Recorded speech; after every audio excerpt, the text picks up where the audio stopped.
au moment où on allume la Hanouka, on dit Anerot alalu anu madrikim ala nisim ve'ala purkan, etc. Ve'en lanu reshut lishtamesh bahem. La particularité de Nerot de Hanouka par rapport à Shabbat, on peut voir les Nerot. Mais, ah non, non, non, ni Shabbat ni Hanouka, excusez-moi, j'allais faire une erreur. Ça veut dire qu'on n'a pas le droit de lire devant les Nerot de Shabbat, de peur qu'on penche la lumière. Et Hanouka, on n'a pas le droit de lire à la lumière de la Hanouka, En lanu reshut, on n'a aucune autorisation, l'ishtamesh bahem, de se servir de ces lumières-là. Ces lumières, elles sont kadosh, et on n'a pas le droit de s'en servir pendant la demi-heure. Après la demi-heure, s'il y a une panne d'électricité, alors on aura le droit d'utiliser les lumières de la Hanouka. Dans un sens, si vous voulez, midrashique, du midrash, qu'est-ce que ça veut dire? On n'a pas le droit de se servir d'elles, de ces lumières.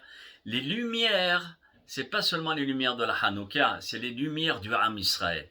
Chaque Ben Israël est une lumière par rapport à sa Neshama. On a tous une Neshama exceptionnelle, qui est une lumière qui jaillit, mais qu'on ne voit pas avec nos yeux.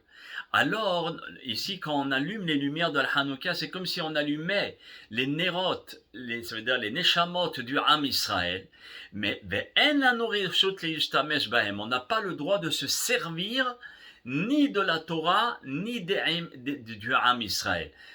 Ça veut dire de se servir d'eux sans que eux puissent nous autoriser.